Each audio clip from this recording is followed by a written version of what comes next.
Deixa eu dizer para vocês que ao longo desses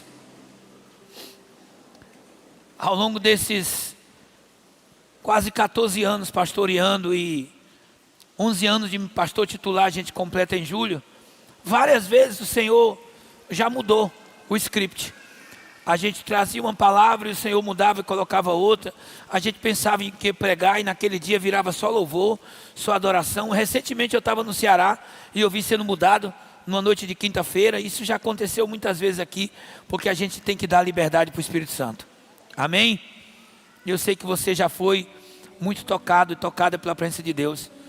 E por certo, se você voltasse agora, você já voltaria para casa dizendo assim: teve presença do Senhor na casa. Amém? Mas eu sei que Deus quer continuar falando agora pelo ministério da palavra, porque tem algo muito especial que Deus deu para a gente ao longo dessa semana, mas que se confirmou na sexta-feira. Eu estava num tempo de qualidade, orando e pedindo a direção ao Senhor, quando o Senhor me deu o tema assim muito claramente. A mensagem foi fluindo com dezenas de referências bíblicas, mais dezenas. A gente nem vai ter condição de ler todas, porque faz anos que eu não trago uma palavra com tantas referências quanto essa. Muitas mesmo, sabe? E o Senhor deu um tema, e o tema era o começo do fim. Diga comigo, o começo do fim.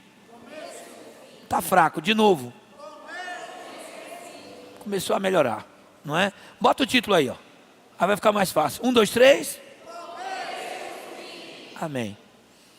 Querido, eu não sei se você se deu conta, mas final de semana que vem é o feriado da Semana da Paixão.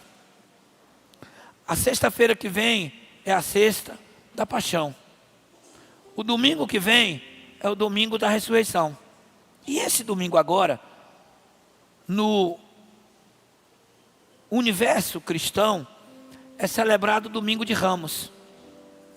E muita gente sabe muito pouco ou quase nada dos episódios que marcaram a crucificação de Jesus. E quando eu estava orando e pedindo a Deus, Ele me deu essa palavra, começo do fim. Ele me levou exatamente a usar esse espaço aqui no altar para rememorar para muitos e ensinar para outros tantos os episódios que marcaram a entrega do Yeshua. E você vai ver hoje, sem poder ler todos porque o tempo não permite, mas você vai ver com alguns detalhes, algumas coisas que fazem parte desse momento. E nós vamos para várias referências bíblicas. Por exemplo, eu nem li no primeiro culto o texto inicial que nós colocamos. Foi Oséias 4, 6, parte A. Diz que o meu povo perece por falta de conhecimento. Jesus Cristo disse algo semelhante numa outra tocada. Em João 5,39, examinais as escrituras, porque cuidais ter nelas palavras de vida eterna, e são elas que de mim testificam. No entanto, aqueles homens, ao ouvirem falar que ele havia morado em Nazaré, não identificavam nele o cumprimento da promessa, porque sequer tiveram o trabalho de buscar saber qual era a origem dos seus pais.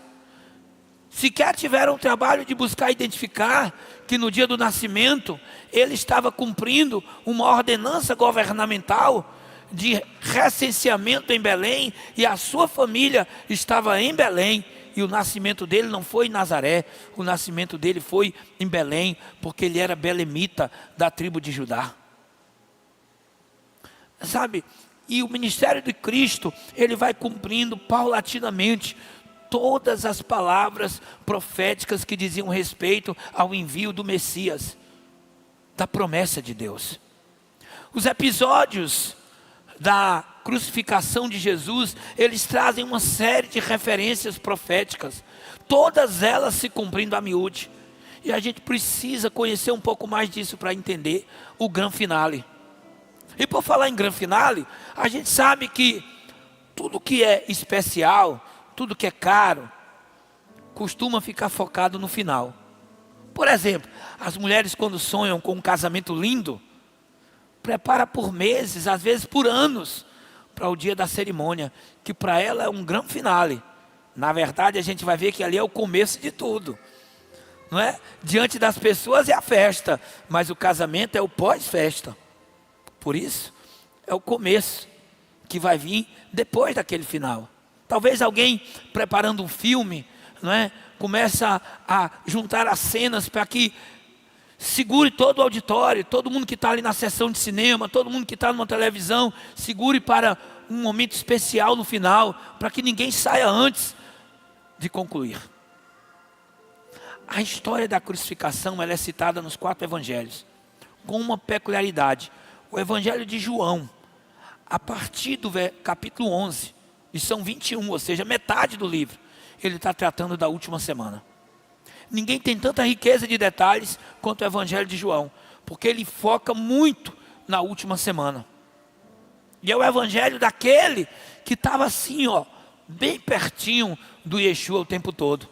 Porque Jesus teve 12, mas no meio dos 12 ele teve 3. E no meio dos 3 teve um que encostava a cabeça no peito. E é esse um quem mais detalha. Então vou citar várias referências aqui em Lucas e outras em João, revezando bastante entre João e Lucas. Tem Mateus, tem Marcos, tem uma só em Marcos, tem Mateus, mas a ênfase maior está exatamente em João e Lucas. O começo do fim é o tema da palavra. Vamos para o slide 3 aí, ó. A última semana de Jesus. Se o primeiro dia da semana é domingo, e é, então a última semana de Jesus antes da crucificação começa com o domingo de Ramos. Só que antes de chegar nesse episódio da entrada triunfal em Jerusalém, eu queria que você atentasse para algo que nem sempre a gente liga uma coisa a outra. Só estudando o evangelho de João é que você vai ligar uma coisa a outra, que é a morte e ressuscitação de Lázaro. A morte e ressuscitação de Lázaro não ocorre no começo do ministério de Jesus, não ocorre no meio, ela ocorre ali dias antes de Domingo de Ramos. Não dá para precisar na Bíblia, dá para você fazer esse entendimento e esse estudo a partir da leitura de João 11 em diante. Mas não dá para dizer se foram 3 dias antes, 4 dias antes, 2 dias antes. Mas o fato é que é bem próximo, porque lendo o texto você vai entender claramente isso. Você lembra que Jesus recebe a mensagem das irmãs Marta e Maria dizendo: mestre, venha logo para Betânia, porque nosso irmão está muito mal à beira da morte. A Bíblia conta que Jesus só chegou 4 dias depois. E quando ele vai entrando em Betânia, e Betânia, irmão, não era uma metrópole, Betânia era uma vila, era um lugar pequenininho, que distava a 3 quilômetros, 3 quilômetros de Jerusalém, era como um bairro mais afastado. Naquela época, as pessoas faziam esse deslocamento a pé e faziam rápido. Lembra que o povo era mais saudável, era menos obeso, andava muito, caminhava muito. Jesus, irmão, por vezes, caminhou 30 até 40 quilômetros num dia. Por vezes. Você entende isso? A gente está falando da distância de uma maratona. Ele fazia caminhando, se deslocando de uma cidade para outra. Entende? Se usava barco é verdade, se usava montaria é verdade, mas a maioria dos deslocamentos era feito, ó, na perna. Então, Betânia era muito perto, 3 quilômetros de distância. Daquela Jerusalém daquela época, porque hoje juntou tudo. Hoje já está tudo dentro da grande cidade. Pois bem, 4 dias de morto, ele entra em Betânia. E ele vê aquelas 2 irmãs chorosas. São momentos distintos. Ele conversa com Marta, você conhece o texto, depois conversa com Maria.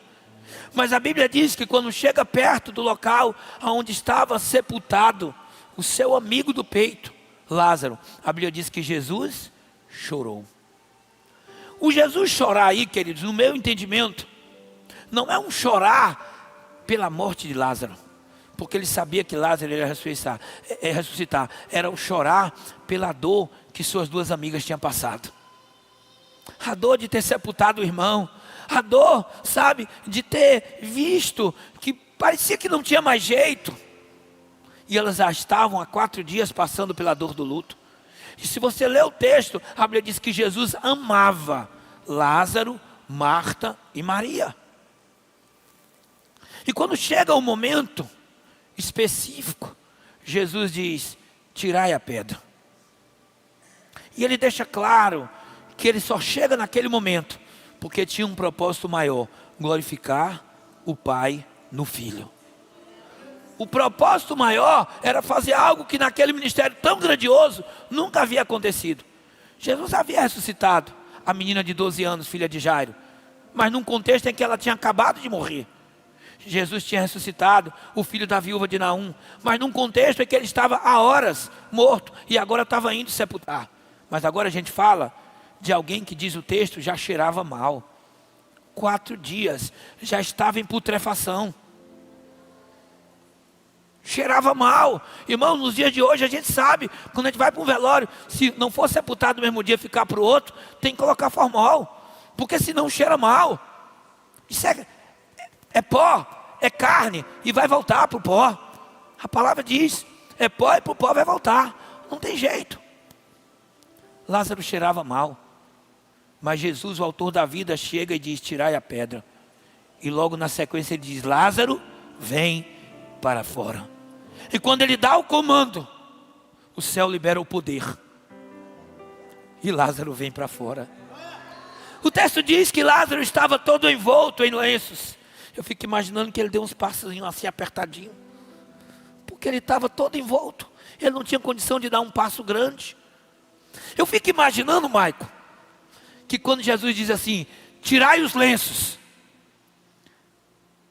eu acho que um bocado de homem deu um passo para trás assim. E diz: eu vou tirar lenço desse defunto nada? E o medo de já estar com o rosto todo comido lá, e não ser mais um rosto perfeito e ser uma caveira naquela hora. Estava todo envolto, irmão, ninguém estava vendo. Só sabia que agora estava vivo, porque estava andando. E ele está dizendo: tirai agora.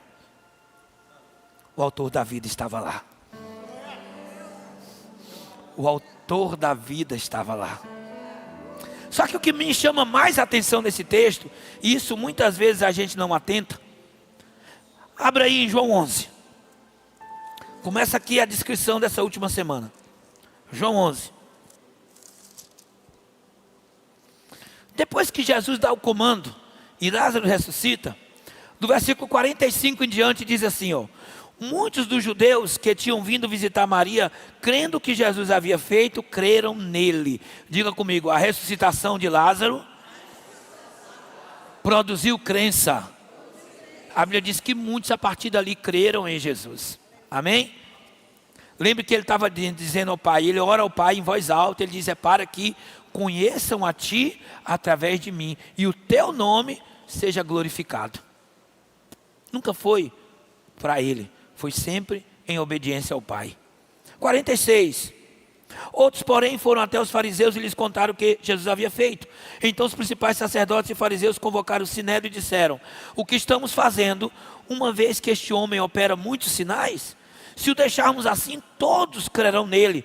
Depois virão os romanos e tomarão não só o nosso lugar, mas a própria nação. Olha só o desfecho do 49 e do 50. Mas um deles, Caifás, que era o sumo sacerdote naquele ano, advertiu dizendo: vocês não sabem nada, nem entendem o que é melhor para vocês, que morra um só homem pelo povo, e que não venha a perecer toda a nação. Naquele dia em que Betânia, que era do lado de Jerusalém, os membros do sinédrio, os fariseus, os saduceus, as autoridades religiosas souberam que Jesus agora tinha feito o absurdo de ressuscitar um morto de 4 dias, era uma coisa absurda. O homem já tinha aberto vista ao cego, já tinha feito surdo ouvir, já tinha feito leproso ficar curado, possesso liberto. Sabe, o chefe de uma sinagoga agora estava dizendo: minha filha morreu e ressuscitou. Uma mulher de um fluxo de sangue de 12 anos dizia: eu jorrava sangue a vida toda, mas ele me curou. Um paralítico que há quase 40 anos, 38 anos, estava ali, ó, à beira da fonte. Ele diz: olha, Jesus passou por aqui e mudou a minha história. Sabe, depois de tanta coisa, ele faz uma coisa mais absurda. Ele vai agora e pega um homem em estado de putrefação, 4 dias, e tira da morte para a vida. Aqueles homens se reúnem, agora fazem uma cocó e dizem assim: não tem mais jeito, o jeito agora é matar. O líder deles diz assim: ó, lembrem, é melhor que ele morra do que a nação padecer. E ele estava, presta atenção como Deus é lindo. Deus usou a boca daquele homem naquela hora para dizer: o meu filho vai morrer por todos. O que eles não sabiam é que Jesus não estava morrendo pelos judeus apenas. Ele iria ser morto na festa da Páscoa. Não era em nenhuma outra, era na festa da Páscoa. Porque a Páscoa, ela tinha a simbologia do cordeiro. Agora não era mais um cordeiro que iria conviver 2 ou 3 semanas com a família. Agora era o cordeiro de Deus que seria imolado por cada um de nós.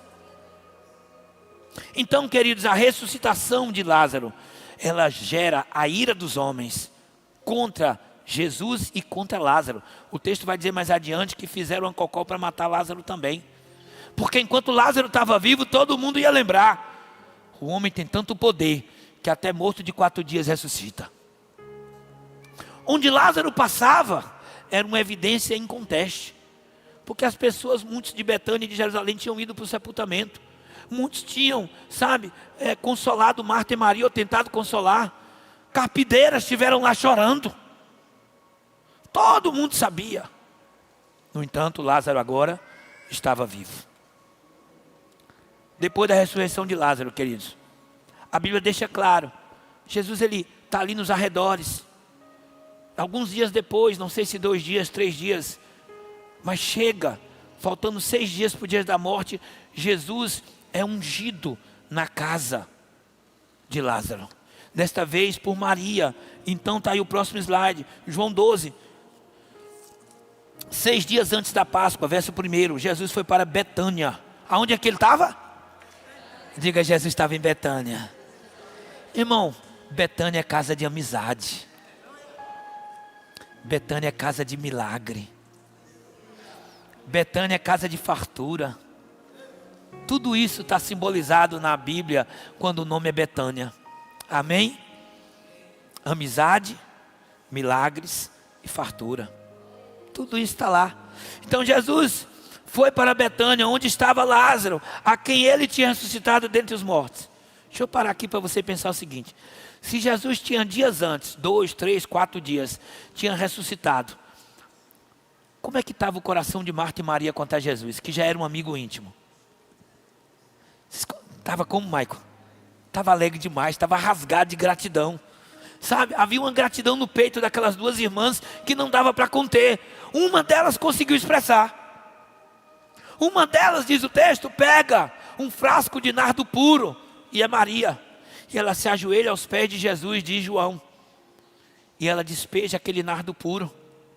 E ela começa a enxugar os pés de Jesus com seus cabelos.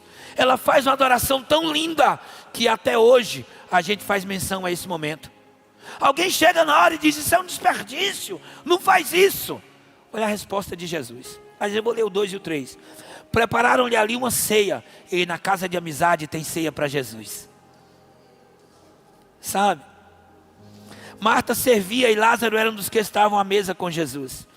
Então Maria, pegando um frasco de perfume de nardo puro, muito precioso, algumas versões vão dizer muito caro, ungiu os pés de Jesus e os enxugou com seus cabelos. E toda a casa se encheu com o cheiro daquele perfume. O que é bom, irmão, em todo tempo. O que é bom, sabe? Um perfume, como ele é bom, ele é marcante, ó. Espalhou em toda a casa. E aí começaram a querer repreender Maria por aquilo. Olha a resposta de Jesus, eu vou pular para o 7. Mas Jesus disse: deixa que ela guarde isto para o dia do meu sepultamento. Jesus estava dizendo aqui, ela está me preparando para o dia do sepultamento. Aqui, queridos, o texto faz questão de dizer 6 dias antes.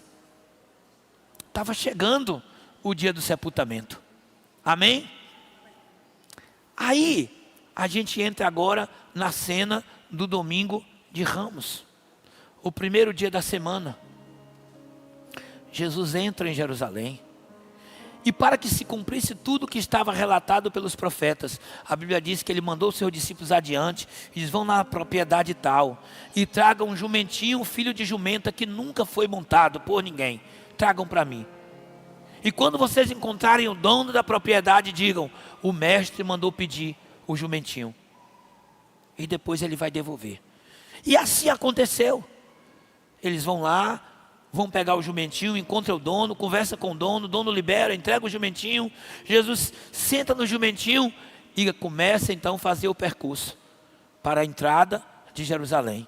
A Bíblia diz que à medida que ele foi entrando na cidade, já nos arredores e também dentro de Jerusalém, as pessoas pegaram plantas, palmas, folhas grandes, se inclinavam em ato de reverência e adoração e colocavam para que Jesus e o jumentinho passassem. E à medida que elas colocavam, se inclinando diante do Senhor, elas diziam: Hosana, Hosana, bendito é aquele que vem em nome do Senhor. Irmãos, todos naquela multidão estavam reconhecendo: é Ele, o escolhido de Deus, é Ele, a promessa está se cumprindo, é Ele, o Senhor ouviu a nossa oração, é Ele, não devemos esperar mais. Sabe? Mas sempre tem o time do contra. Sempre tem o time do contra. Quando a multidão dizia: Hosana, Hosana, bendito que vem em nome do Senhor, chegaram os discípulos de Jesus e disseram: diga para ele, para falar para o povo calar. O povo não pode estar falando uma blasfêmia desse tamanho. Jesus disse: se estes se calarem, até as pedras clamarão. Igreja, fala e não te cales. Igreja, levanta a tua voz. Igreja, nós somos a luz nesta geração. Não podemos nos calar. Nós temos a palavra da verdade. Nós temos o Cristo que morreu, mas que vivo está. Nós temos o caminho da vida. Não podemos nos calar. Há pessoas, sabe, levando mentiras. Há pessoas levando filosofias humanas e levam de um modo tão mais ousado que parece se tornar verdade.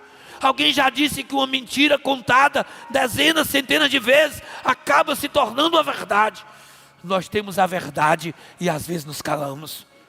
Nós temos a verdade e às vezes nos falta ousadia. Como disse a minha amada hoje, numa palavra de alerta aqui, nós moramos bem pertinho do estádio Rei Pelé. Irmãos, é incrível ver o nível de devoção do torcedor. É incrível ver o nível de entrega. Um jogo marcado para 6 horas. 4 horas já começa a fechar ali tudo. 5 horas é difícil arrumar vaga para um carro na minha rua e nas ruas perto. Sabe, com chuva, sem chuva, a turma vai chegando, vai enchendo, todo mundo padronizado. E quando o jogo começa, você já viu na televisão como é? É um ambiente de adoração. É uma louvação só, pelo seu time, pelos seus jogadores, pelo seu técnico. Sabe, e tudo que é do lado deles, eles vibram, celebram. E quando não é, às vezes até hostiliza. Porque aquilo ali está no profundo do coração. Aquilo muitas vezes foi ensinado com a criança ainda no ventre. Quando ela nasceu na maternidade, muitas vezes o pai ou a mãe já colocou um padrãozinho do time. Aquela toalhinha que bebê usa para se enxugar, às vezes já é a toalhinha do time. A criança mal começou a andar, às vezes o pai já está levando para o estádio, porque é isso que eu vejo lá. Eu vejo a família ainda inteirinha, marido, mulher, os filhos. Gente, é na porta da minha casa praticamente. E nós temos a verdade que liberta, a verdade que salva, a verdade que resgata das trevas para a luz, a verdade, sabe, que faz cessar o medo, a depressão, que libera a vida do céu para a terra. E às vezes somos tão tacanhos, tão tímidos, tão medrosos.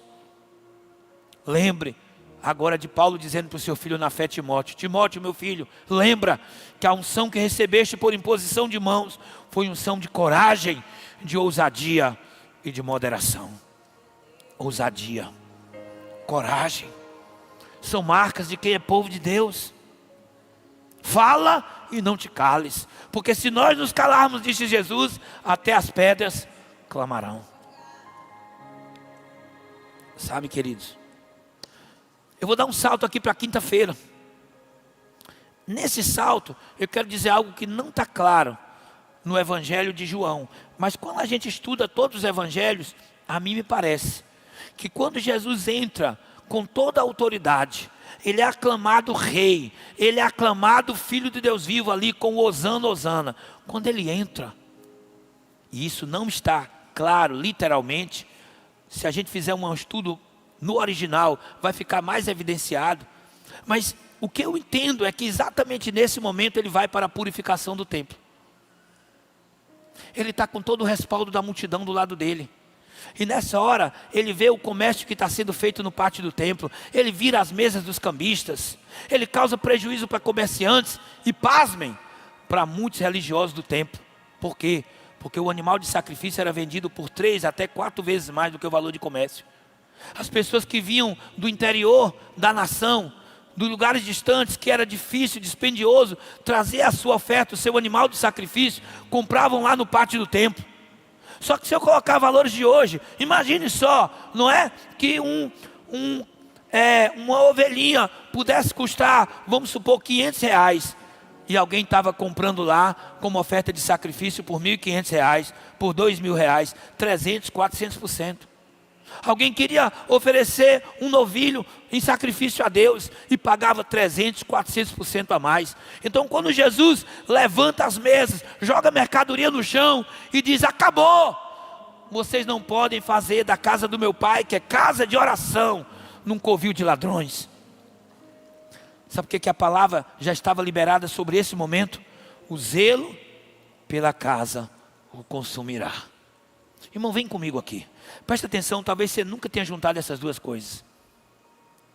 O maior de todos os milagres, tinha dias que tinha acontecido, bem recente. Ele ressuscitou um morto de 4 dias. Então, todo mundo que o odiava, queria calar agora ele. Porque agora, o feito do milagre de Lázaro, estava em tudo que era canto, todas as bocas, todo mundo sabia. Como se não bastasse, Jesus agora estava causando um prejuízo financeiro. Deixa eu te perguntar, qual é o motivo de 9 em cada 10 guerras? É isso aqui, ó. É dinheiro em todas as épocas. Quase sempre foi poder, dinheiro, ouro, petróleo, domínio, riquezas. O vil metal sempre teve um lugar de destaque no coração do homem. E quem tem, mais quer. Quem tem nunca acha suficiente, sempre quer mais. Jesus tinha feito algo extraordinário, sobrenatural, incomparável. Ninguém nunca viu igual a Israel. E agora estava mexendo no bolso, porque religiosos estavam tendo prejuízo quando ele faz a limpeza do pátio do templo. Quando ele diz que ali é a casa do pai dele, meu Deus. Para quem via nele o Filho de Deus, aleluia. Mas quem não via está dizendo é um blasfemo. Entende? Então naquela hora juntaram duas coisas que eles odiavam demais. E diz: agora sim. Agora eu te pergunto, será que isso foi por acaso? Vamos entender a palavra. A Bíblia diz que Jesus veio na plenitude dos tempos. Jesus não veio antes, ele não veio depois. Era naquele tempo, naquele espaço, naquela estação. Jesus não veio no tempo de Abraão, não veio no tempo de Davi, não veio no tempo de Jeremias. Jesus não deixou para vir aqui, ó, no tempo de Billy Graham, sabe, no tempo da Idade Média. Não, ele veio naquele tempo, naquela estação, porque Deus disse que ele veio na plenitude dos tempos. Agora, se Deus programou quando ele veio, será que Deus não estava no controle de quando ele iria se entregar? Ou você acha que foi coincidência ele morrer na sexta-feira da Páscoa? Não foi. A palavra que o sumo sacerdote deu é: importa que um homem morra, e esse homem era aquele sem pecados. Então agora eu vou avançar para quinta-feira. Jesus está num ambiente grande, com seus amigos íntimos, chamados de discípulos e depois apóstolos, em volta de uma mesa grande, para a ceia do Senhor. Porém, antes da ceia, ele pega a bacia e a toalha, e ele decide lavar os pés dos seus discípulos. Eu não vou ler esse texto, é um texto lindo e por si só daria uma mensagem. Jesus está ensinando aos seus discípulos: no reino do meu Pai será maior aquele que servir a todos.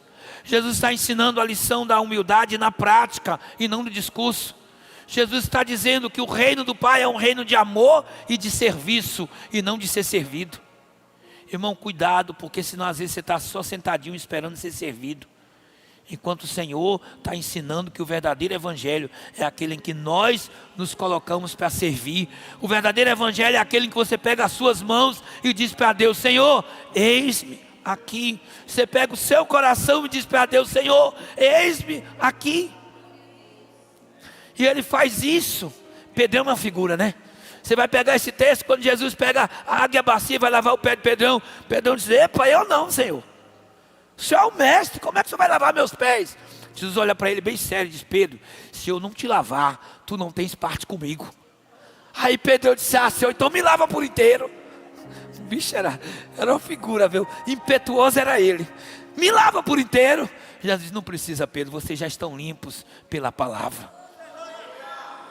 Sabe, a palavra de Deus vai limpando a gente de dentro para fora. A palavra de Deus vai liberando vida de Deus. A palavra de Deus vai tirando a raiz de pecado, a raiz de iniquidade. A palavra de Deus vai limpando a mente, vai limpando a visão. A palavra de Deus vai limpando. Jesus diz: basta os pés, Pedro. E Pedro então consente. Mas que fique registrado essa lição de humildade. O ato seguinte é Jesus na mesa da ceia. Ele está lá com eles. E ele, entenda, queridos, eu sempre falo isso aqui no dia de ceia. Jesus não fez a ceia no meio da grande multidão. A ceia é para os próximos. A ceia é para quem é discípulo. Diga comigo: ceia do Senhor é para quem é discípulo. Só que mesmo sendo para discípulo, tinha alguém que não era discípulo da luz ali.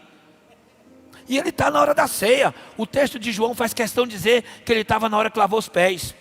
E no texto da ceia, Jesus começa a dizer que ele está ali no meio. E que é quem vai pegar o bocado do pão primeiro. Mas chega uma hora que mesmo ele tendo todo o amor, ele olha para Judas e diz assim: ei, o que tens para fazer, vai lá e faz logo. E a Bíblia diz que saindo dali, o diabo dominou Judas Iscariotes. Sabe, queridos, Jesus tinha determinado o que seria no dia seguinte. Então ele chega para Judas e diz: vai lá e faz logo. Leva os soldados para o lugar que você sabe que eu vou. Porque Judas sabia pela prática de oração do mestre que quando terminasse, ele iria para o Monte das Oliveiras. Aonde é o Monte das Oliveiras? Betânia. Ele iria lá para o Getsêmani, o Monte das Oliveiras em Betânia. Então Jesus termina, e antes de terminar ele diz para Judas: vai e faz logo o que você tem que fazer.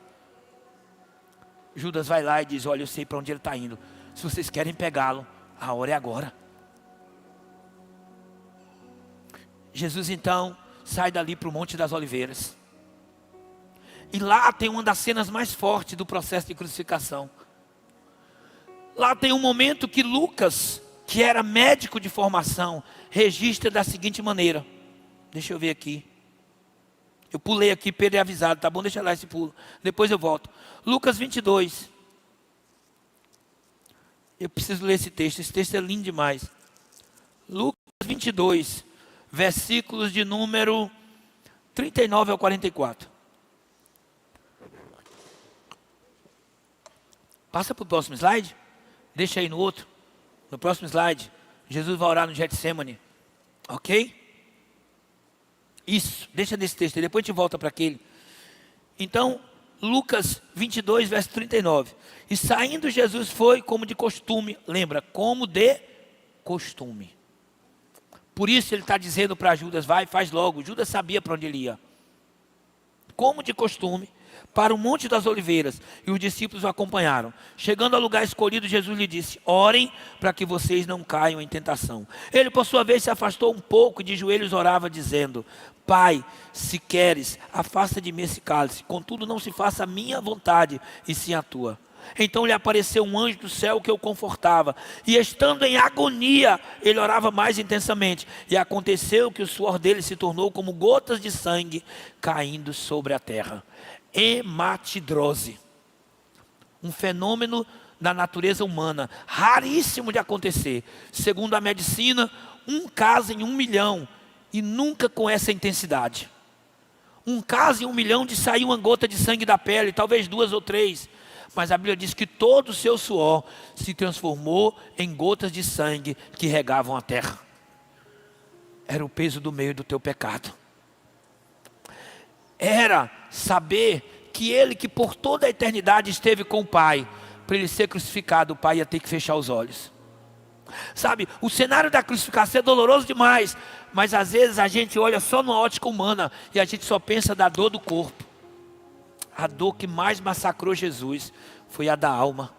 Foi saber que para ele morrer, o Pai teria que fechar os olhos. Porque o Pai tinha todo o poder de evitar, mas o Pai escolheu amar mais a mim e a você. O Pai havia prometido lá no Éden: enviarei de mulher aquele que vai esmagar a cabeça da serpente. O Pai havia prometido a Abraão, quando Abraão foi sacrificar Isaac, ele disse: Abraão, porque não me negaste o teu único filho, eu também não negarei o meu. Só que o de Abraão foi poupado, e o de Deus não foi poupado, porque ele escolheu nos amar primeiro. Entende?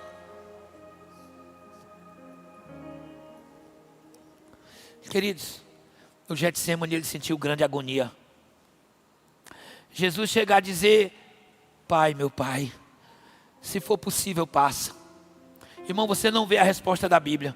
Você vê Deus mandando um anjo para ficar com ele, mas você não vê a resposta, porque o Pai ficou em silêncio. E esse silêncio dizia: não, não dá, meu filho. Você veio para isso. Essa é a tua missão. Não dá para recuar, meu filho.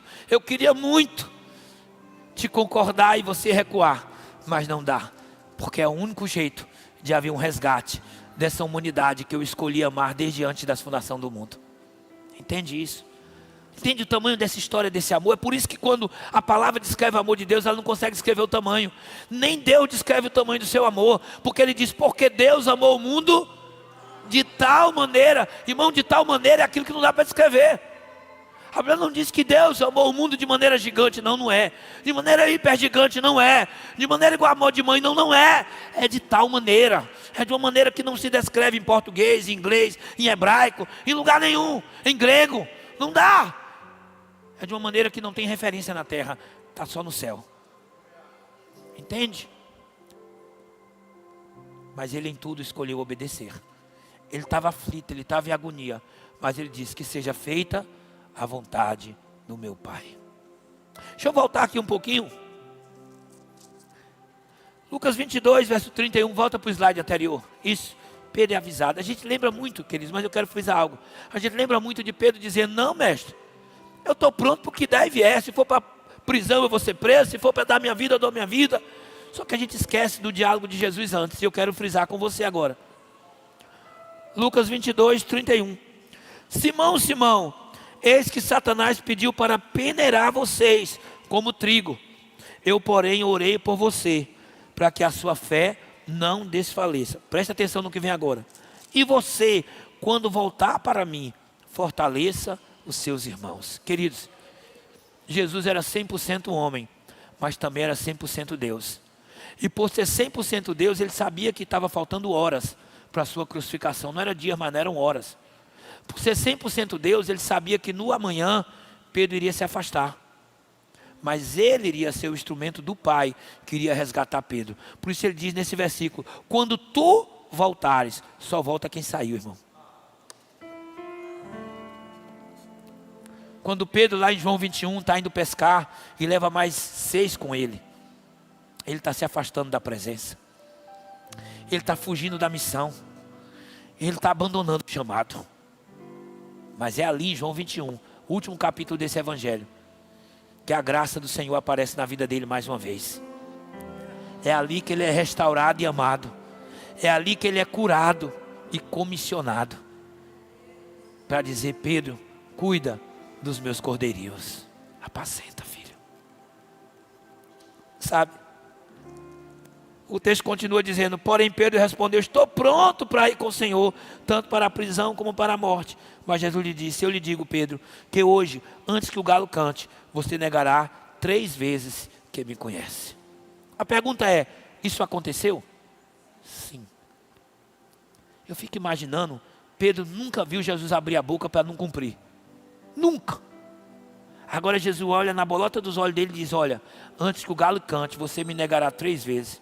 Eu sei que a vergonha já começou naquela hora. Que ele sabia que ia acontecer. Ele sabia que iria acontecer. Como era, ele não sabia ainda. Mas ele sabia que ia acontecer. Porque Jesus nunca disse algo que não se cumprisse. E Jesus estava olhando para ele agora e dizendo: Pedro, meu filho, antes que o galo cante, 3 vezes você vai dizer que nem me conhece.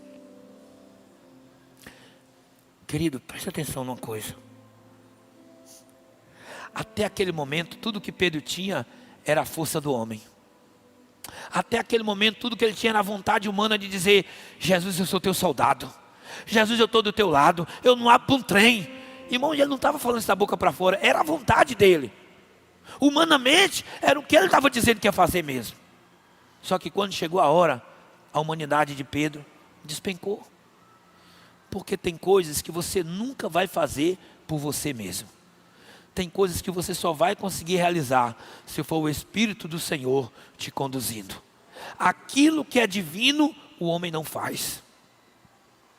Em João 21, você vê Pedro quebrantado, sendo consertado por Jesus, sendo amado por Jesus. Em Atos 2, você vai ver o novo Pedro. João 21, queridos, para Atos 2, eu tenho que virar 2 páginas na minha Bíblia só. Eu vou ver um homem cheio da ousadia do Espírito. Porque agora não é mais a força de Pedrão, é a força do Espírito Santo dentro dele. Não é mais a força da terra, da saúde, é a força dos céus. É aquele acerca de quem Jesus havia dito em João 14: eu voltarei para o meu Pai, mas deixarei com vocês. Sabe? Quando ele sai do Getsemane, do momento de oração, ele diz: agora é chegada a hora das trevas. Por quê? Porque ele já tinha dito para Judas ir lá trazer os soldados. Com outras palavras, mas era isso que ele estava dizendo. E a Bíblia diz que com espadas, com paus, soldados do sumo sacerdote chegaram para prender Jesus.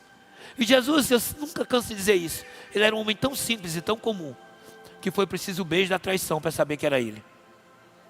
Ele não tinha, sabe, uma túnica de 12 cores. Ele não tinha uma roupa mais branca do que a de todo mundo. Ele não tinha um cabelo, sabe, diferenciado, que no meio da multidão todo mundo sabia. Não, ele era um homem comum. Na minha visão, bem diferente daquele desenho caricato que o cinema faz. Bem diferente, sabe? Mas não importa.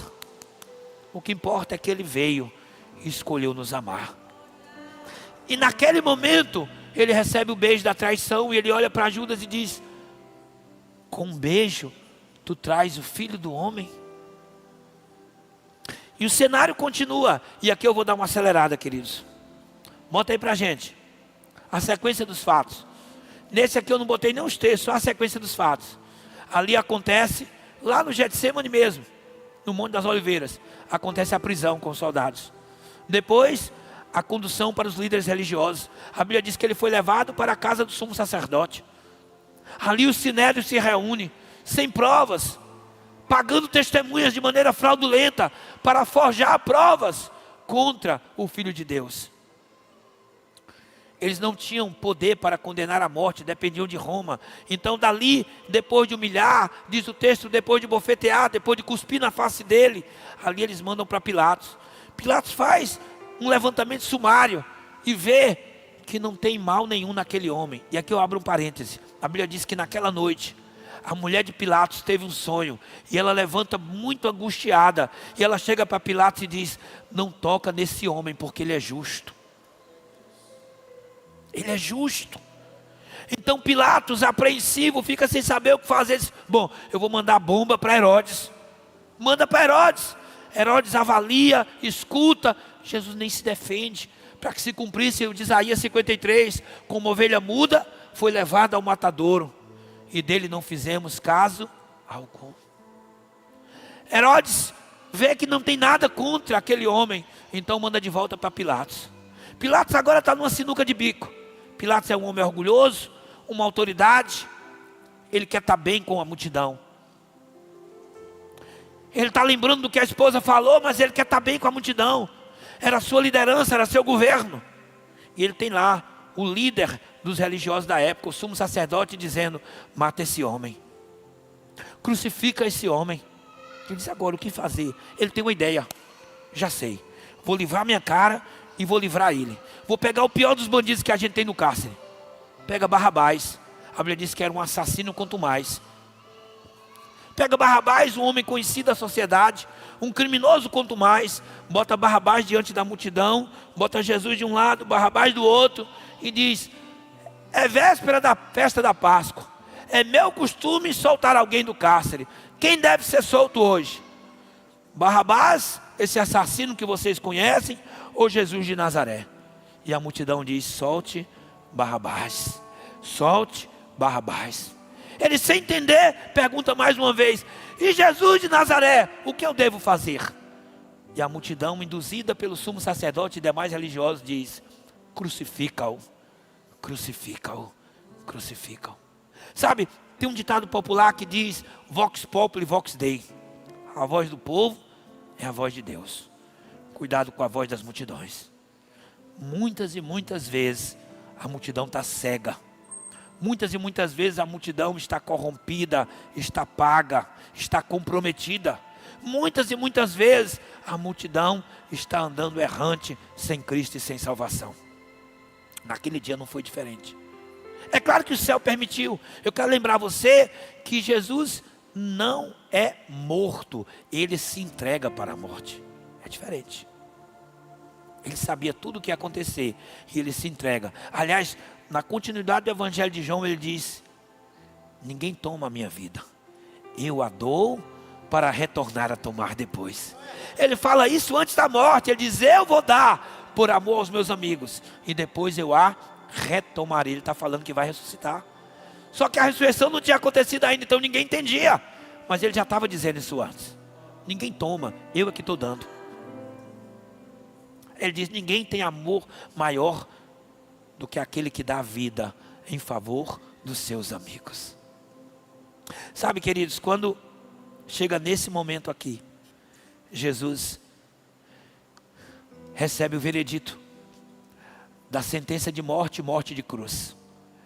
Pilatos, depois de dar o veredito, vai lá e lava as mãos e de maneira simbólica diz: estou livre do sangue desse inocente. E manda que a coisa continue. Você vai ver na sequência que Jesus é submetido a muitas chicotadas por um azorrague. O que era um azorrague?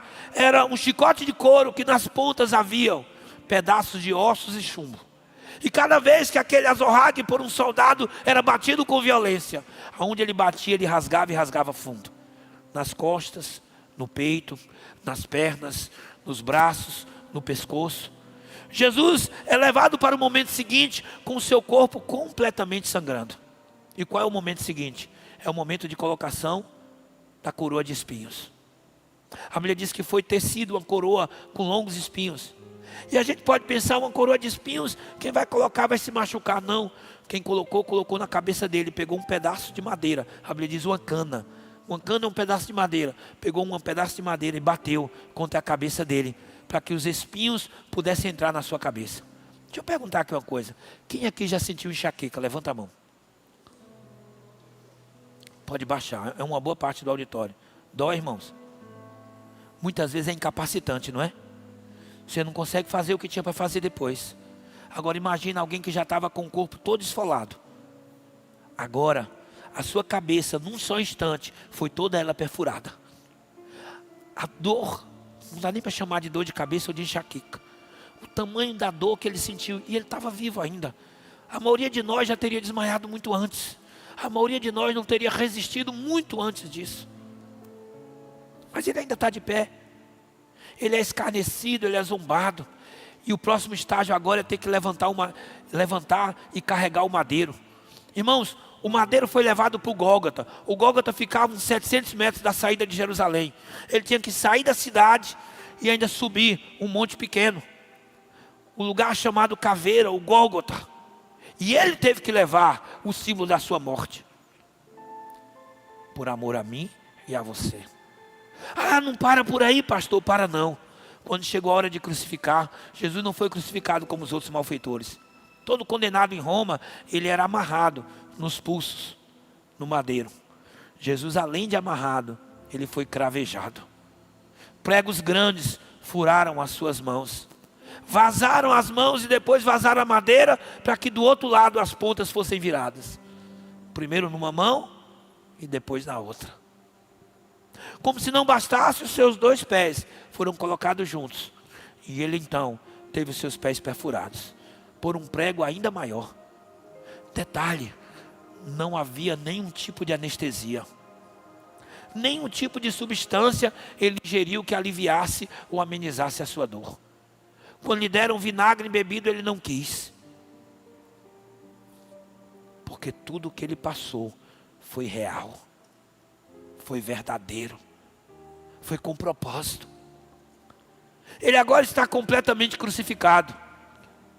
E os minutos são poucos agora. A Bíblia diz que o sumo sacerdote passa diante dele. Olha para ele em tom de zombaria e diz: se és o Filho de Deus, desce dessa cruz e nós creremos em você. Jesus olha para o Pai e diz: Pai, perdoa-lhes, porque eles não sabem o que fazem. Irmão, quando ele ensinou no Evangelho, para nós amarmos a quem nos odeia e orarmos por quem nos persegue, ele ensinou com discurso, agora ele estava ensinando com testemunho. Primeiro ele disse o que fazer, depois ele mostrou fazendo. Entende? Enquanto as pessoas zombavam, cuspiam, humilhavam, batiam, ele estava dizendo: papai, perdoa. Ah, queridos, há um outro momento. A Bíblia diz que haviam 2 ladrões condenados à morte do lado dele, um à direita e à sua esquerda. A Bíblia diz que o da direita chega para ele e diz: a nossa condenação é bem justa. Os nossos feitos nos trouxeram até aqui. Mas este é justo e nada fez. Ele olha para Jesus e diz: mestre, lembra-te de mim quando entrares no teu paraíso, no teu reino. Jesus olha para ele e diz: filho, hoje mesmo estarás comigo no paraíso. Irmão, eu quero aproveitar e abrir um parênteses para dizer: eu creio na salvação da última hora. Eu creio na salvação do último minuto. Eu creio na salvação do último suspiro. Não é bom que seja assim. É bom que a gente tenha tempo para viver uma vida com Deus. Agora há pouco, cadê o Júnior da Lili?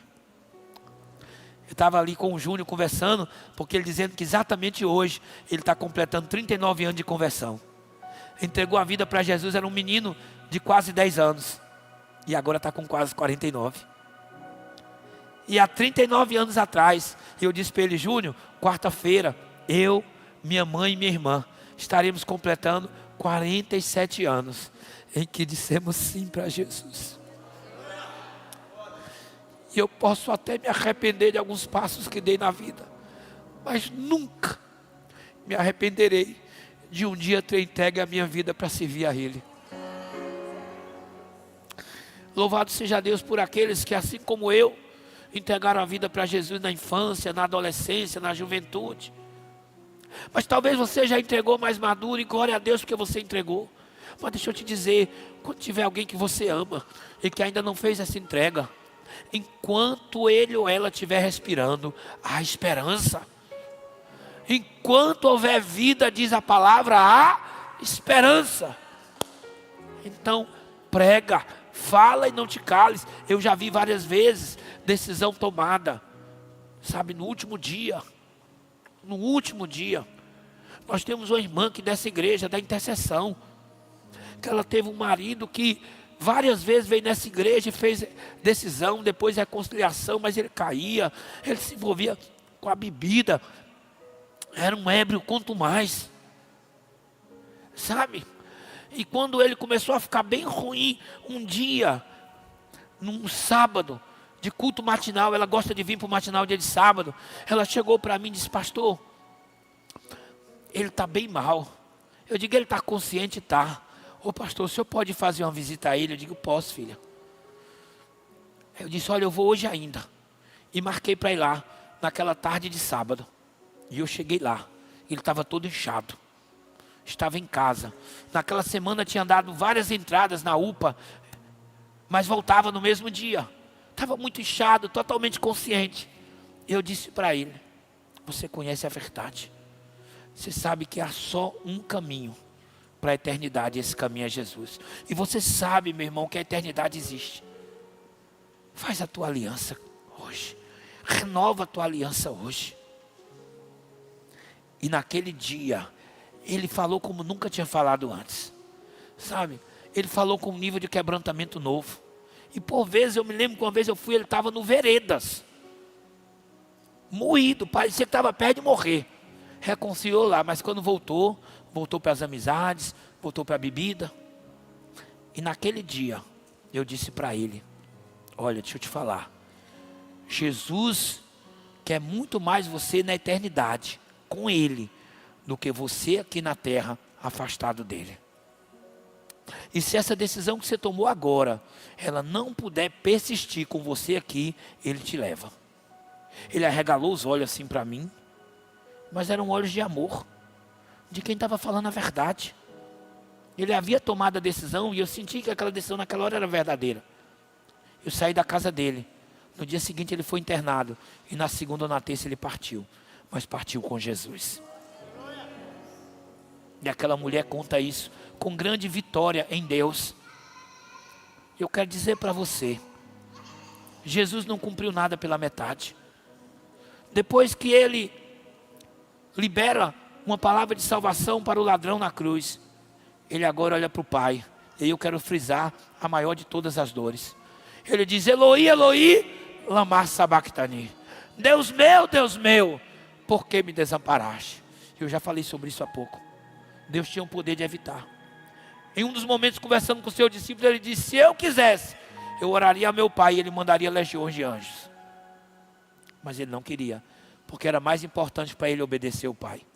E o Pai estava dizendo: a morte é necessária, filho. Então quando ele diz: Deus meu, por que me desamparaste? Eita, agora que eu estou vendo que você está aqui, ó. Não tinha nem visto.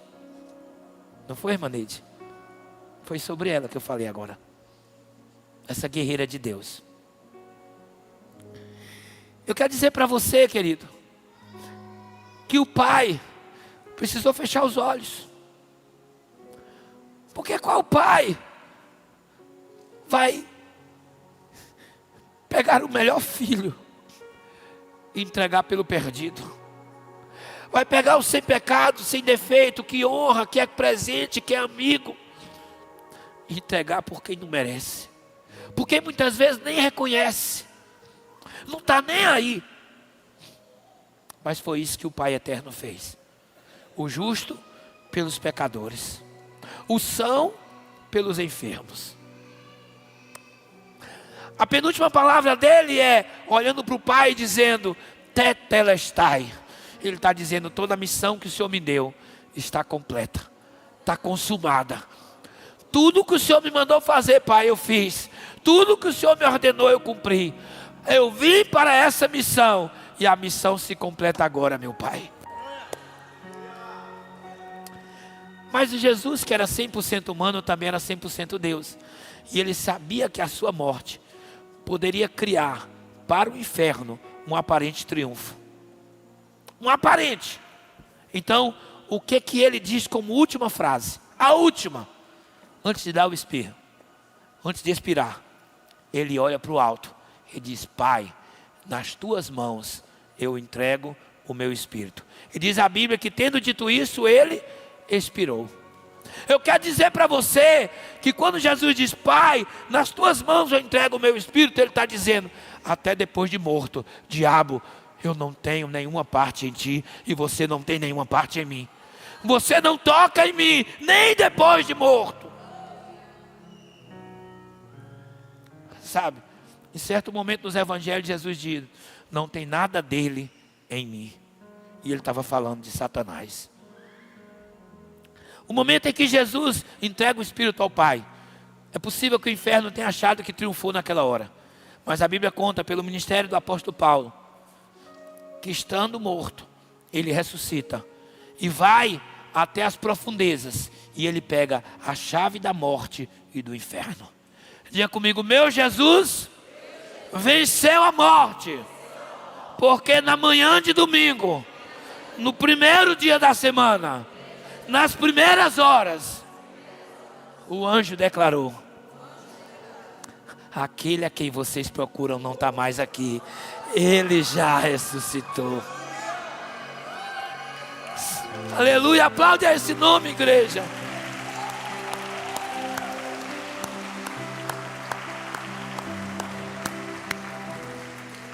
Deixa o slide 1 aí agora, o título.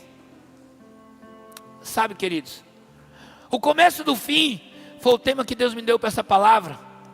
Porque quem estava vivendo em Jerusalém naquela época, depois de ter visto Jesus morrer, pode estar pensando como discípulo de Emaús: acabou tudo. Agora acabou, a nossa esperança se foi, não tem mais jeito. O que pode mudar depois da morte? Bom, em geral não muda nada. Mas quando aquele que morreu é o Filho de Deus, ele tem poder sobre a morte. Nós não adoramos a um Deus morto, nós adoramos a um Deus vivo. Se você for a Jerusalém, você vai encontrar o sepulcro vazio, e lá vai estar escrito: ele não está aqui, porque ele ressuscitou. Eu adoro a um Deus vivo, e você também. Aquele que venceu a morte, aquele que cumpriu todo o procedimento que o Pai havia determinado. Querido, eu quero concluir essa palavra para dizer o seguinte: parecia que estava acabado, mas era o começo do fim. Jesus ficou ainda 40 dias aqui na terra. Jesus foi visto por muitas pessoas. Na sua ascensão, irmão, você tem que ver isso. Eu tenho que mostrar isso para você. Meu Deus do céu, eu lembrei agora. Eu sei que meu horário está avançado. Mas abre aí, Betânia, abre nesse texto, Lucas 24. Vocês viram quantas vezes tem o nome Betânia hoje à noite? No Monte das Oliveiras, na casa de Lázaro, no Nardo Puro. Várias vezes eu citei o nome Betânia. Mas vê o que está escrito, olha que coisa linda. Lucas 24, verso 50. A ascensão de Jesus. É o último capítulo de Lucas. A gente vai ler os 50 e os 51. Então Jesus levou para fora até... gente, vocês não leram não. Vocês estão demorando de achar na Bíblia. Rapaz, vocês não estão ligados não, Eu vou ter que botar aí na projeção, Eu vou ler de novo, Então Jesus levou para fora até... Ele estava em Jerusalém, andou com eles alguns quilômetros até Betânia. Levou para fora, fora aí é fora das muralhas de Jerusalém. Levou para Betânia. E erguendo as mãos, abençoou. Aconteceu que enquanto os abençoava, ia se retirando deles, sendo elevado para o céu. Então onde é que Jesus ascendeu para os céus? Ele estava onde? Betânia. Eu não ouvi não, ele estava onde? Betânia. Ele estava em Betânia, irmão, quando ele subiu para o céu. Entende? Ele subiu para o céu, ele estava nesse lugar de amizade, nesse lugar de milagre. Ele estava em Betânia, quando ele sobe para os céus. Deixa eu lembrar uma coisa. Quando Deus me deu essa palavra, eu sei que hoje a gente vai passar de todos os tempos. Quando Deus me deu essa palavra, Ele me fez lembrar que a gente está no começo do fim agora também. Que está acontecendo de novo. No outro culto eu pude ler, eu não me alonguei tanto. Mas agora eu não vou ler. Mas você vai ler em casa, dever de casa. Mateus 24 é dividido em 3 partes. O princípio das dores, a grande tribulação e a volta do Filho do Homem. 3 partes. Qualquer pessoa que estudar a Bíblia, a palavra de Deus, vai ver que nós estamos no começo do fim. Que tudo aquilo que estava predito, profetizado pelo próprio Filho de Deus, em Mateus 24, como o princípio das dores, já se cumpriu. Quase nada falta cumprir ali. Está tudo tintim por tintim representado ali na primeira parte de Mateus 24. Irmãos, a grande tribulação está às portas, é para logo. Talvez seja na minha geração, talvez seja na geração ainda dos meus avós, de gente que talvez, dos meus pais, que ainda possam ver o início da grande tribulação. E deixa eu te contar uma coisa, a Bíblia pela boca do Cristo faz questão de dizer que a grande tribulação não vai demorar, que será curta, que é para que não mate, não morra todos os fiéis. Ela diz: por amor àqueles que permanecem fiéis, a grande tribulação será encurtada, será abreviada. Mas ela diz que quando passar o princípio das dores, quando passar a grande tribulação, do versículo 31 em diante você vai ver, então o Filho do Homem virá. Ele não virá mais como Salvador do mundo, ele virá como juiz de toda a terra. Ele virá como aquele que vem para a prestação de contas, o momento em que será separado o joio do trigo, quem é de quem não é, quem nasceu de novo de quem não nasceu. Estamos vivendo o começo do fim, irmãos. Estamos vivendo aquilo que parecia, sabe, ser o ponto final, mas não é, porque Jesus em breve voltará. Talvez a minha geração, a tua geração, seja aquela que veja pós-tribulação, Ele rasgando os céus. Porque a palavra diz que todo olho verá e toda língua confessará que Jesus Cristo é o Senhor. Sabe, do Oriente ao Ocidente, Ele vai descer rasgando os céus. E não me pergunte como é. Ah, pastor, a terra é redonda. Não importa, não tem dificuldade para Deus. Meu papel é crer que quando Ele rasgar o céu, todo olho verá. No Polo Ártico, na Antártida, na Oceania, na África, na Europa, na América, sabe, na Ásia, em todo o continente, diz a palavra, todo olho verá, e assim será. Como é que a gente faz então? Então a gente busca ser fiel até o fim. Ser fiel até a morte, e eu te darei a coroa da vida. Ministério, pode subir enquanto a gente conclui. Queridos, nós estamos terminando. Eu, na verdade, queria ter 3 horas para poder pregar uma mensagem onde eu ia ler todos esses textos, mas não dá, sabe? Mas eu quero agradecer a Deus pelo privilégio de nessa noite, tarde e noite, trazer esclarecimento, entendimento. Tem muita gente banalizando o Evangelho, e o Evangelho envolve preço e preço de cruz. Envolve o sangue carmesim, o sangue puro, sem mácula, sem mancha, sem defeito, sem pecado. A salvação envolve o amor de um pai que podia evitar e não evitou por amor a você, a mim, a cada um de nós. A salvação envolve um filho que sabia tudo o que passaria, mas permaneceu fiel e obediente até o fim para cumprir a sua missão por inteiro. E o mais lindo de tudo isso é que a cruz não foi o fim, foi o meio. Diga comigo, a cruz não foi o fim, foi o meio. Foi o instrumento na minha e da tua redenção.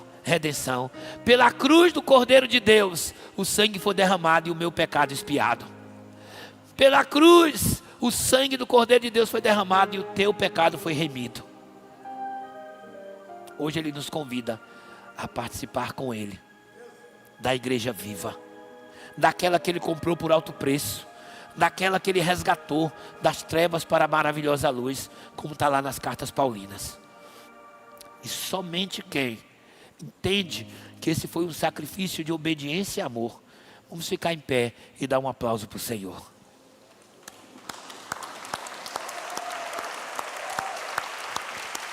Diga assim, ó, é para ti, Jesus. Mais bonito, é para ti, Jesus. Aleluia. Vamos adorar o Rei.